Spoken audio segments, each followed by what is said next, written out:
tentang masalah Isra'nya, Mi'rajnya Rasulullah sallallahu alaihi wasallam. Maka dalam sejarah-sejarah bahwa tadinya bahwa Rasulullah pertama perjalanan daripada Masjid Haram kepada Masjid Al-Aqsa, akhirnya beliau naiklah ke Sidratil Muntaha dan berjumpa dengan Allah Subhanahu wa taala. Ya, sehingga para orang-orang yang berpaham dengan tajsimnya Allah nyuaklah sebagai dalil. Jadi ada sebahagian kelompok orang-orang yang pegang Allah Ta'ala bertubuh, berjisim, maka Allahnya di langit pula. Nah, kelompok yakin dengan kelompok Mujassimah yang mereka berpendapat bahawa Allah itu berada di langit. Dasar daripada sejarah Rasulullah dia ulangnya dia merumpah dengan Allah.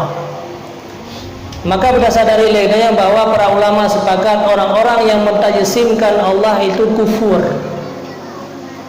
Menyebutnya berpendapat Allahnya mujisim, membentuk, membokok lagi tubuh budaya nyo kufur kepada Allah. Karena apa ke? Karena orangnya karena pemahaman baru, di mana orang berpendapat bahawa Allahnya di langit.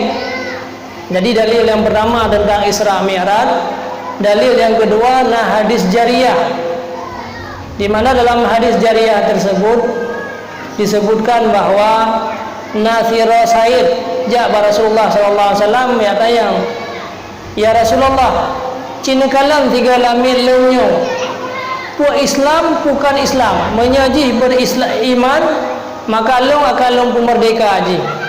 Dalam teks hadisnya disebutkan hadis jariyah yang sering tadi dengar hadis jariyah. Rasulullah bertanya mbak lamit tersebut, wahai lamit, aina Allah? Dijawab oleh lamit, fis sama. Wahai lamit, di mana Allah? Fis sama, dijawab, di langit. Akhirnya Rasulullah berkata, lamitnya beriman dan Said bahawa dayan gepu merdeka. Dari dua boh dalilnya ke, sehingga sebahagian orang berpendapat bahawa Allahnya di langit, Tuhannya di langit. Sementara pada saat kita melihat ayat-ayat Allah yang lain, ayat Al-Quran, maka jitanya dalam memahami ayat, dalam memahami sejarah, dalam memahami cerita, harus takalan hadis atau ayat-ayat yang lain. Jangan melihat satu sisi. Dalam ayat yang lain Allah sebutkan ainama tuwallu fasama wajhullah. Ha mantang yang kata hadap, di sinalah zat Allah. Jadi menyamuna tapga Allah di langit, menyatakannya hadap di barat, dasar dari ayatnya maka Allah di barat.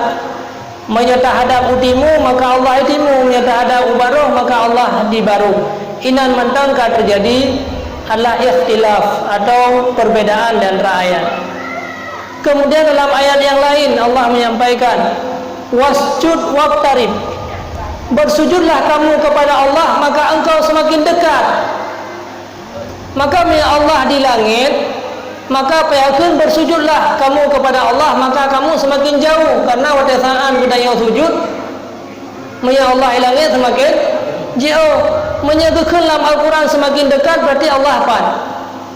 Allah di bubung. Jadi tahu ayat bunofon sejarah Isra Mi'raj Allah di langit. Pada tahu ayat yang kedua Allah di barat, di timur, di baru. Pada tahu ayat yang kedua Allah dalam bumi. Yang ke para ulama-ulama, maka gepegarlah pemahaman kiban sebenarnya maksud daripada ayat-ayat tersebut, agar satu dengan yang lain baik terjadi kontra, baik terjadi yaitu perbedaan. Maka para ulama sepakat berpendapat bahawa yang hanjut mentajsimkan Allah berarti Allahnya bukan di langit, bukan di timur, bukan di barat, bukan di mana-mana. Karena jauh sebelum na barat, na timur, na langit, na bumi, Allahnya kana. Maka Allah tak pernah di langit, sebelum na langit pada Allah. Allah mantang berdiri pada tempat yang sama. Jadi dasar daripada penggabungan hadis dan ayat-ayat tersebut. Makanya hadis jariyah tersebut ditakwilkan aina Allah, di mana Allah? Fis sama. Mana fis sama? Allah itu ada pada ketinggian.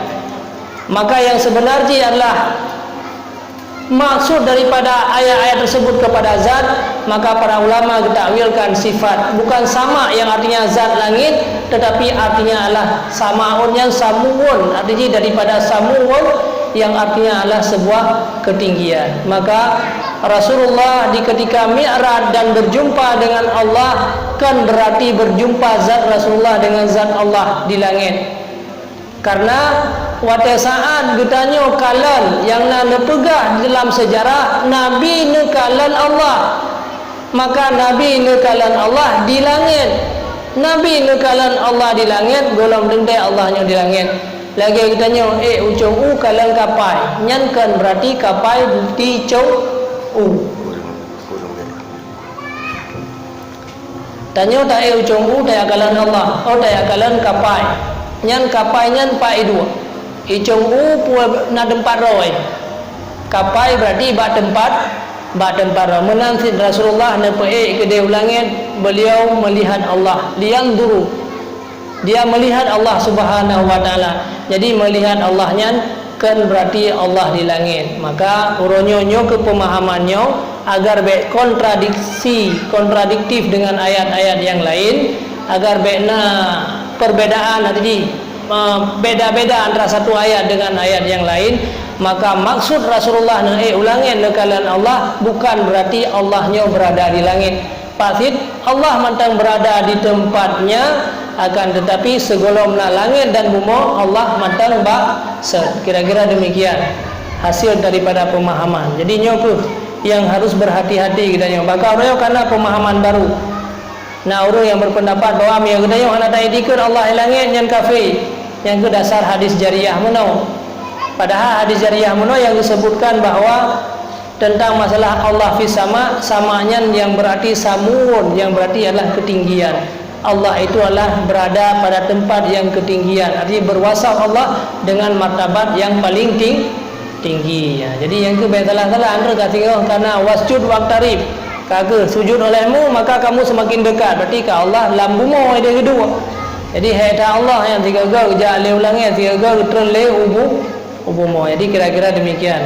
Jadi kejawaban atas pertanyaan bahawa pat Allah sebenarnya dikala Rasulullah melihat Allah di langit, bukan Allah di langit, Allah tidak berada di langit, tidak berada di bumi, tidak berada di timur, tidak berada di barat.